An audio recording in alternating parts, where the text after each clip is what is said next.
my name is Hope and welcome back to my channel. I like musicals, they're a big part of my life, and today I'm going to be talking about some books that shouldn't be musicals. I did just realise I said books really weirdly, but we're just going to move on from that. So I have done a similar video to this before. I did movies, I think. I did movies that should never be musicals, and this time I'm going to do books. Now, to be fair, I am actually only using books that I own, so obviously there are a lot more examples than this, but I actually really like reading, and even though I should definitely do it a lot more, I just thought I would do some books that should never ever be musicals. But before we get into this video, remember you can like it if you like it, you can subscribe down below if you like it, and comment stuff, because you know I always like seeing people comment. It makes me feel validated, because that is the only thing that can validate me at this point in time. Remember that you can also follow me on my social media. You can find me at X on Instagram, Hope Wilson with 2 N's and an underscore on Twitter, and Hope Wilson 45 on TikTok. So without further ado, let's get into it.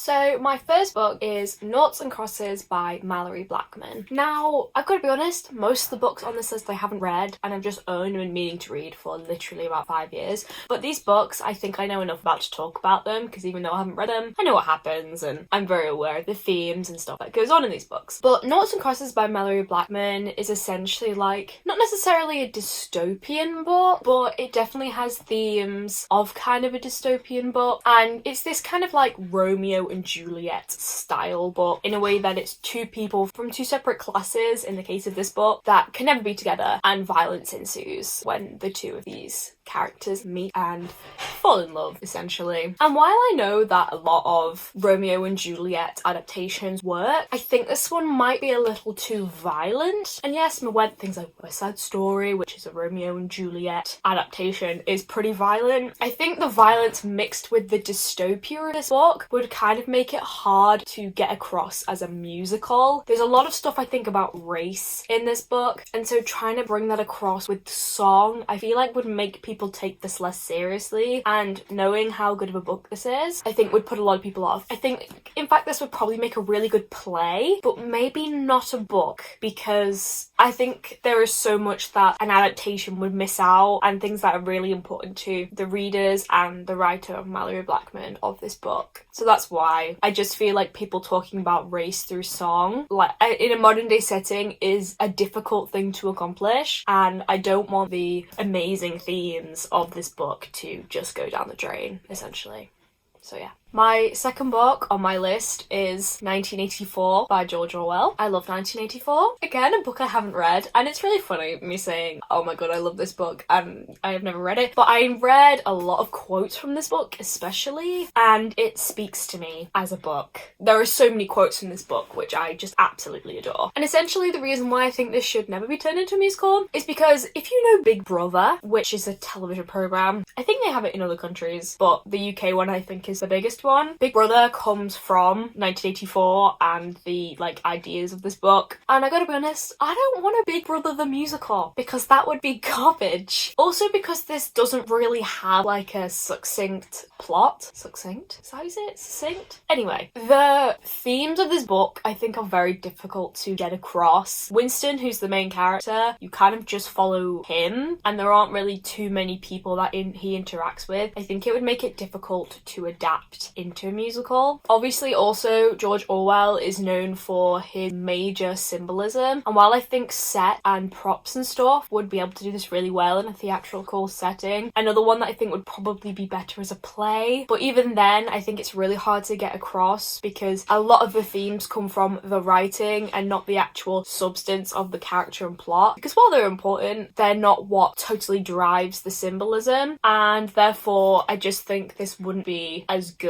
But you know, mainly Big Brother the musical, we don't need it. Let's just move on, shall we? My next one is probably going to be a bit hard to tell because I don't have like a nice looking cover for this, but this says Agatha Christie. I've just realised I do actually have another Agatha Christie, just bear with me. One that I haven't read is Poor Stone of Fate. I'm a big Agatha Christie fan, if you didn't know. But this is Murder on the Orient Express and A Murder is Announced. I have seen the play A Murder is Announced, and I have read Murder on the Orient Express. I have not read this one yet. This one I got not that that long ago. And I'm not talking about Agatha Christie's like specifically, but just any kind of murder mystery musical. I know I talked about We Are the Tigers on here, which is a murder mystery musical, but to be fair, the reason I like We Are the Tigers is mainly because of the music. And while I do enjoy a lot of the scripted like banter, I hate that word, but like the friendships between a lot of them, I think the music is what drives the success of the musical. Please don't come for me. That's what I think. I love musical. That's kind of my opinion, because I just think that murder mystery musicals just don't really work, because you spend so much time trying to figure it out when you realize that it is a murder mystery musical that you kind of lose the substance of like all the great things about it. I just think if you're gonna do a murder mystery, do it as a play, or even if you're going for a comedy, like the play that goes wrong, that's kind of stuff works for this. But when it comes to musicals, you know, singing when someone's dead, it just takes away from their death completely, and it's just something that I think you're not able to take seriously. Also, I picked this one because it looks pretty. I really like this hardcover. But that's besides the point, I'm getting distracted. But yeah, I just don't think that they really work, A, with writing, and B, with like just the actual substance of it. I feel like because stuff like Agatha Christie is kind of dated in the sense that the way they talk and the way that life just kind of works, because it is very different in like 100 years since it was written, it just makes it harder for an audience to enjoy when there's so much to focus on. And I feel like I'm kind of losing what I'm trying to say, but hopefully you get what I mean. I just think these don't work. I'm sorry, but they don't.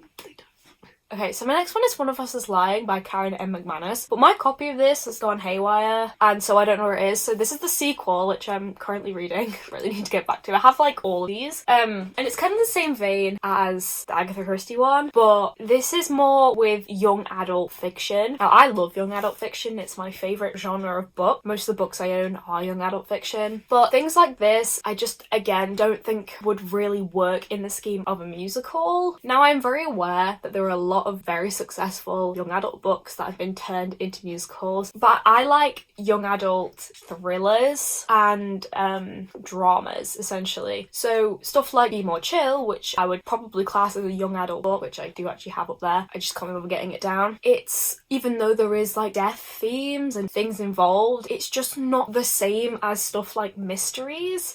This is the second one. This is about Truth or Dare gone wrong. It's it's in a younger year than the original, the first one, but it's set in the same school, same kind of theme, same kinds of characters. One of the characters is actually the little sister of Bronwyn, if you know One of Us is Lying, if you've seen the series. I haven't seen the series, I don't have Netflix, and also I don't want them to ruin that book because I really like that book. But I just think young adult thrillers, the best stuff that you get is like the inner thoughts, and obviously in a musical, it's typically inner thoughts that do drive a musical, but I think with young adult thrillers that they're really hard to adapt well. And especially when inner thoughts and what's going on in a character's mind is the biggest part of what a book is, I think it's really hard to then balance that with plot in a musical. Does that make sense? I don't know if that makes sense, but it's just this idea that young adult thrillers just don't work in a musical format, unlike maybe a young adult romance would, because so much is about trying to figure out the mystery and the culmination of that you start to lose sight of what characters are in a musical when that kind of thing happens, whereas in a book it's a lot easier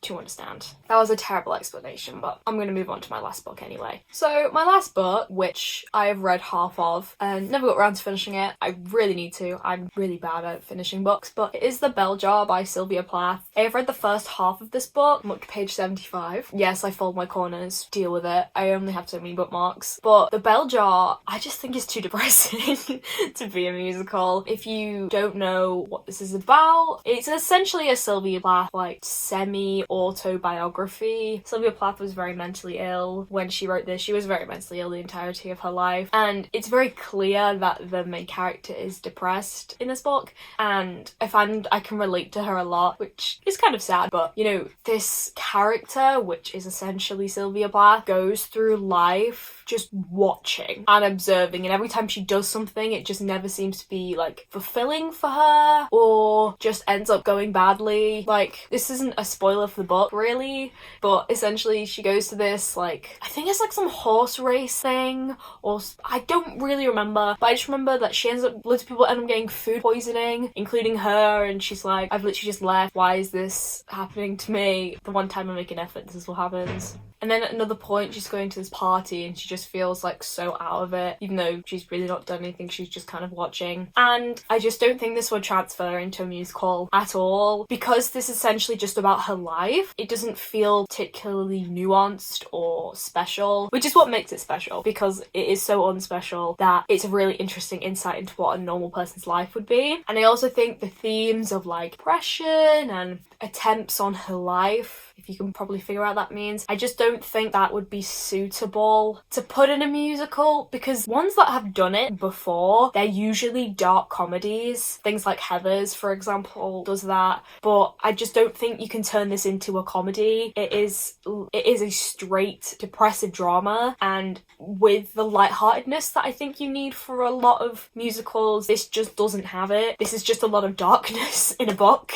and a great book, but I think it would be really hard to adapt this into a musical where people would come out of it feeling good, because it's just really depressing. Also, I think there's a lot of characters in this book and a lot of settings, and I think that's also really inconvenient. But essentially, it's less that there are too many characters, but there's too many irrelevant characters, because the whole thing is surrounded around Esther and her life. That's the name of the protagonist in this book. But this is a really great book, but just wouldn't work as a musical. It's just too depressing to be a musical, I gotta be honest, but that's all I had to say on that. And they are 5 books, which I think should never be musicals. Some of them for different reasons than others, mostly because I think thematically it just wouldn't work, whether it's too dark or too complex or just too hard to shift over into the world of musical theatre. I think there are a lot of reasons as to why each of these wouldn't work in their own specific way. I think a lot of these would probably work as plays, but also I think some of them wouldn't. I just don't think their uniqueness would quite transfer over as well into the uniqueness of what makes a musical. But mainly, I think they're all just a bit too dark and depressing